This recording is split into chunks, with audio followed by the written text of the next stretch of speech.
JEE 2013 का ये problem है।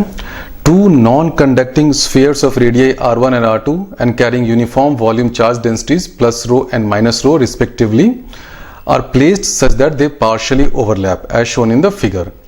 At all points in the overlapping region, यानी कि इस रीजन में इलेक्ट्रोस्टैटिक फील्ड क्या होगा, जीरो होगा, नॉन जीरो होगा, कांस्टेंट होगा, वेरिएबल होगा, ये चारों ऑप्शन में दे रखा है। ये जो कॉन्सेप्ट है और इस तरह की जो प्रॉब्लम्स है, ये आईआईटी जेईई के पेपर सेटर्स का लगता है बहुत ही फेवरेट टॉपिक है, क्योंकि ये 2-3 सालों में ये पूछा गया है। जेईई 2013 में भी पूछा गया है, 2015 में भी एक प्रॉब्लम आया था जिसमें भी ऑलमोस्ट सेम कॉन्सेप्ट था, और शायद 2006 या 7 में ही पूछा गया था। 2015 में जो प्रॉब्लम था उसमें एक नॉन कंडक्टिंग स्फीयर दिया हुआ था। इस स्फीयर में हर जगह पॉजिटिव चार्ज था, इसका रेडियस r1 था, और उसके अंदर एक small cavity of radius r2 कर दिया गया है, और ये कैविटी है, इसका मतलब यहाँ पे चार्ज जीरो है। और फाइंड करना था कि इस कैविटी के अंदर इलेक्ट्रोस्टैटिक फील्ड जो होगा वो कांस्टेंट होगा या जीरो होगा, या किस चीज़ पे, इस डिस्टेंस पे डिपेंड करेगा, इस वेक्टर पे डिपेंड करेगा। ये जेईई 2015 का प्रॉब्लम था। तो अब इस तरह की प्रॉब्लम को सॉल्व करने का क्या तरीका है? जब तक हमें ये स्फीयर का दिया हुआ है तो गॉस लॉ यूज करके हम स्फीयर का तो इलेक्ट्रिक फील्ड सब कुछ फाइंड कर लेते हैं। इस प्रॉब्लम में क्या है कि स्फीयर के अंदर एक कैविटी कर दिया गया है। कैविटी का मतलब क्या है कि यहाँ पे चार्ज जो है वो जीरो है, यानी यहाँ पे चार्ज जीरो है। अब जीरो चार्ज को हम लोग कैसे, जीरो चार्ज के अंदर इलेक्ट्रिक फील्ड को कैसे फाइंड करें? तो ये जीरो चार्ज है। जीरो को हम लोग कैसे लिख सकते हैं? Zero is equal to rho plus minus rho लिख सकते हैं। ये बहुत ही सिंपल अलजेब्रा है, सबको मालूम है। इससे हमें एक हिंट मिल रहा है, क्योंकि अगर हमें जीरो चार्ज जिस एरिया में है उस एरिया के अंदर अगर इलेक्ट्रिक फील्ड फाइंड करना है तो हम लोग क्यों ना ऐसा करें कि एक रो चार्ज का चार्ज डिस्ट्रीब्यूशन ले लें और दूसरा माइनस रो चार्ज का एक चार्ज डिस्ट्रीब्यूशन ले लें, माइनस रो डेंसिटी का, और दोनों के इलेक्ट्रिक फील्ड को ऐड कर दें। और दोनों के इलेक्ट्रिक फील्ड को हम लोग क्यों ऐड कर सकते हैं? इसलिए ऐड कर सकते हैं क्योंकि इलेक्ट्रिक फील्ड जो है वो प्रिंसिपल ऑफ सुपरपोजिशन को फॉलो करता है, उसको ओबे करता है। प्रिंसिपल ऑफ सुपरपोजिशन क्या होता है कि अगर हमें एक चार्ज डिस्ट्रीब्यूशन दे रखा है, उसके कारण अगर इलेक्ट्रिक फील्ड E1 है, वेक्टर में लिखते हैं, एक दूसरा चार्ज डिस्ट्रीब्यूशन दे रखा है, उसके कारण इलेक्ट्रिक फील्ड E2 है, तो अगर दोनों चार्ज डिस्ट्रीब्यूशन साथ में आ जाएं तो जो नेट इलेक्ट्रिक फील्ड होगा वो E1 प्लस E2 का वेक्टर सम होगा। इसको कहते हैं प्रिंसिपल ऑफ सुपरपोजिशन, यानी कि दोनों को सुपरपोज कर दिया, दोनों को ऐड कर दिया। और ऐड करना है तो दोनों का वेक्टर एडिशन होगा, क्योंकि ये इलेक्ट्रिक फील्ड जो है वो एक वेक्टर क्वांटिटी है। इस ट्रिक और इस टेक्निक को यूज करके हम लोग इसके अंदर, कैविटी के अंदर जहां पे जीरो चार्ज है, उसके अंदर का इलेक्ट्रिक फील्ड फाइंड कर सकते हैं। तो ये देखिए, प्रिंसिपल ऑफ सुपरपोजिशन को जो हमने एक्सप्लेन किया था उसको मैं लिख दूं कि हमारे पास एक स्फीयर है, सपोज इसका रेडियस r1 यहाँ पे है, ये पॉजिटिव चार्ज का है। इस पे हमने एक नेगेटिव चार्ज का ऐड कर दिया इस पोजीशन पे। उसके कारण क्या हुआ कि यहाँ पे जो है वो कैविटी आ गई जो जीरो चार्ज की है। इसको मैं लिख देता हूं जीरो, इसका मतलब यह है कि यहाँ पे जीरो चार्ज है, ये रेडियस r1 है।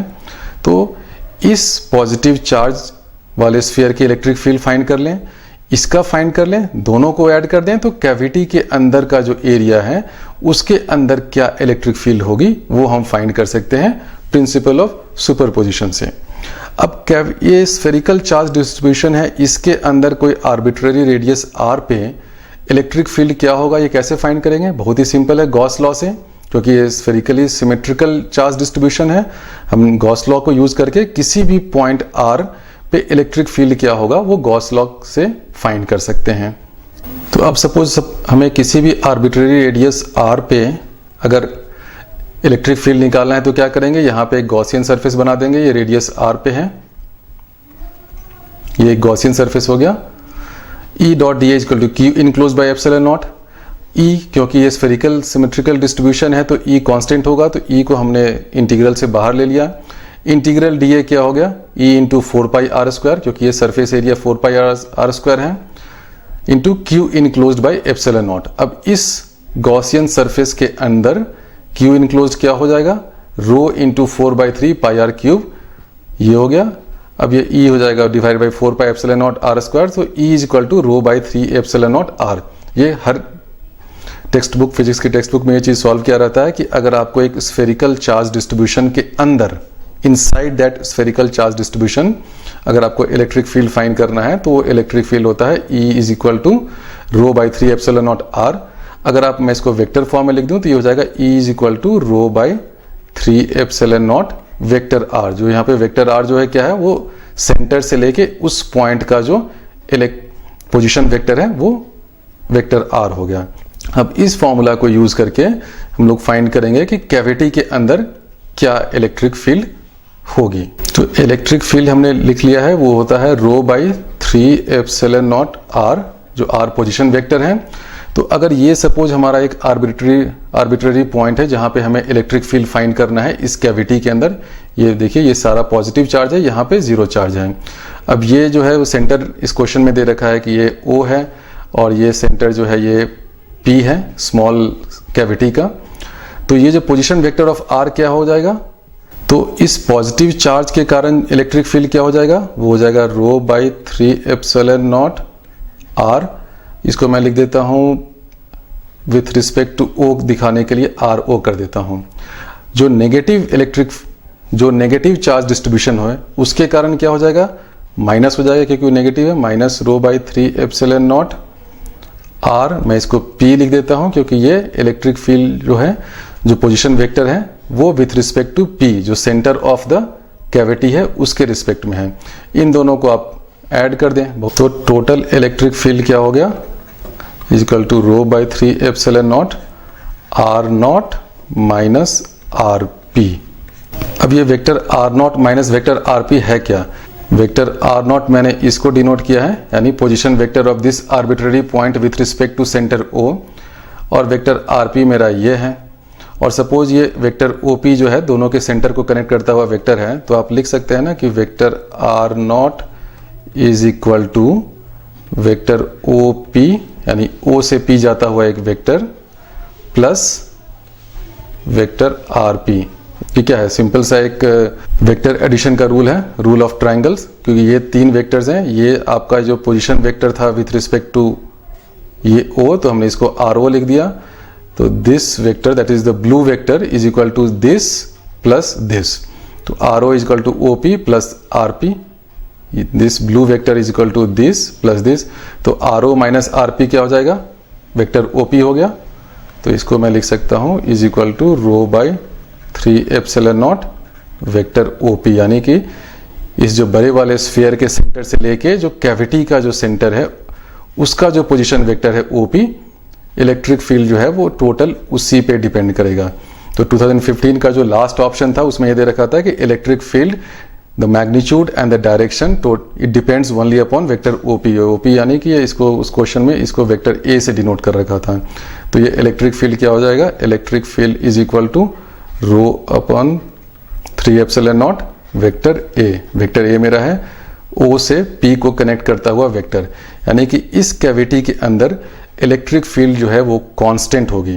कांस्टेंट होगी क्योंकि ये सिर्फ और सिर्फ इस वेक्टर OP पे डिपेंड कर रहा है। इस सेंटर को इस सेंटर से कनेक्ट करता हुआ जो वेक्टर है सिर्फ और सिर्फ उसी पे डिपेंड कर रहा है, यानी कि इलेक्ट्रिक फील्ड का मैग्नीट्यूड भी कांस्टेंट है और डायरेक्शन भी कांस्टेंट है। याद रखिए इलेक्ट्रिक फील्ड एक वेक्टर है, तो अगर मैं कह रहा हूं कि इलेक्ट्रिक फील्ड कांस्टेंट है, इसका मतलब उसका मैग्नीट्यूड भी कांस्टेंट होगा और उसकी डायरेक्शन भी कांस्टेंट होगी। तो ये electric field is equal to rho upon 3 epsilon naught vector A होगा। 2013 का जो प्रॉब्लम था उसमें ये वाला जो ऑप्शन है ये करेक्ट होगा, the electrostatic field has same direction, क्योंकि ये कांस्टेंट है और इलेक्ट्रोस्टैटिक फील्ड इज जीरो, ये तो हो नहीं सकता है। इलेक्ट्रोस्टैटिक पोटेंशियल इज कांस्टेंट, नहीं होगा। क्यों नहीं होगा, क्योंकि अगर आपका फील्ड कांस्टेंट है तो हमेशा याद रखिए कि V2 minus V1 is equal to minus E dot dr, ये इंटीग्रल होता है। E अगर कांस्टेंट है तो पोटेंशियल डिफरेंस क्या हो जाएगा, वो E इंटू डी है, तो ये भी ऑप्शन नहीं करेक्ट होगा। Electrostatic field is constant in magnitude, ये भी करेक्ट होगा, यानी कि C और D इलेक्ट्रोस्टैटिक फील्ड इस रीजन में इसका मैग्नीट्यूड भी कांस्टेंट होगा और इसका डायरेक्शन भी कांस्टेंट होगा। तो ये टॉपिक IIT वालों का इतना अच्छा फेवरेट टॉपिक है, 2-3 बार उन्होंने पूछा है और इस पर भी और 2-3 और क्वेश्चन पूछे जा सकते हैं। हो सकता है कि नेक्स्ट ईयर कभी IIT में पूछ दे, इसका डायग्राम बनाने को दे दे कि कैविटी के अंदर जो इलेक्ट्रिक फील्ड है उसका इलेक्ट्रिक फील्ड लाइंस बनाओ। तो वो इलेक्ट्रिक फील्ड लाइन कैसे होगा, आप यहाँ से सीधा स्ट्रेट लाइन बनाते जाइए, वो इलेक्ट्रिक फील्ड का लाइन होगा। स्ट्रेट लाइन क्यों होगा, क्योंकि ये इलेक्ट्रिक फील्ड जो है वो कांस्टेंट वेक्टर है, ये इसी डायरेक्शन में होगा, और ये लाइंस भी जो है वो इक्वली स्पेस्ड होगा। इक्वली स्पेस्ड क्यों होगा, क्योंकि इसका मैग्नीट्यूड जो है वो कैविटी के अंदर कांस्टेंट है। तो अगर आपको नेक्स्ट ईयर कभी क्वेश्चन आईआईटी में ये पूछा जाए कि इस कैविटी के अंदर इलेक्ट्रिक फील्ड लाइंस कैसी होंगी, 4 ऑप्शन दिया रहेगा, तो हमेशा देखिए ये स्ट्रेट लाइन होगा, और ये straight line parallel to vector OP होगा। ओ से पी जो वेक्टर जा रहा है उसके पैरेलल होगा, और वो इक्वी डिस्टेंट होगा। इक्वी डिस्टेंट इसलिए होगा क्योंकि इलेक्ट्रिक फील्ड की मैग्नीट्यूड कांस्टेंट है। इसी तरह एक और क्वेश्चन इस पे पूछ सकते हैं कि सपोज आपको इस कैविटी के अंदर 2 आर्बिट्रेरी पॉइंट दे देंगे, यहाँ पे कोई और एक यहाँ पे V1 और V2, और पूछेंगे कि V2 माइनस V1 क्या होगा। तो V2 माइनस V1 अगर आपको निकालना है तो क्या होगा, माइनस E डॉट dr। तो आपको क्या करेंगे, कैविटी के अंदर 2 आर्बिट्रेरी पॉइंट दे देंगे 1 और 2, और बोलेंगे कि V2 माइनस V1 दोनों के बीच जो पोटेंशियल डिफरेंस है वो फाइंड करो। तो वो बहुत सिंपल होगा, क्योंकि आप जान रहे हैं कि इलेक्ट्रिक फील्ड कांस्टेंट है, तो इसको मैं इंटीग्रल से बाहर भी निकाल दूंगा। तो सिंपली क्या हो जाएगा, V2 minus V1 will become is equal to minus constant E को बाहर निकाल दें इंटू dr क्या है, अगर पॉइंट 1 से 2 के बीच में इंटीग्रेट कर रहे हैं तो R2 माइनस R1। अब आपको पॉइंट 1 और पॉइंट 2 का पोजीशन दे रखा है, तो आपको R2 माइनस R1 बहुत आसानी से निकाल सकते हैं। तो दोनों पॉइंट के बीच में जो पोटेंशियल डिफरेंस है V2 minus V1 is equal to minus E times dot product with R2 minus R1, यानी कि इलेक्ट्रिक फील्ड का इस डिस्प्लेसमेंट वेक्टर से डॉट प्रोडक्ट ले लें, और इलेक्ट्रिक फील्ड कांस्टेंट है ρ/3 एप्सिलॉन नॉट OP, इस दोनों का डॉट प्रोडक्ट ले लेंगे तो आपको V2 माइनस V1 यानी कि 2 आर्बिट्रेरी पॉइंट 1 और 2 के बीच में क्या पोटेंशियल डिफरेंस है उस कैविटी के अंदर, दोनों पॉइंट उस कैविटी के अंदर हैं, उसका पोटेंशियल डिफरेंस क्या होगा, ये आप ऐसे निकाल सकते हैं।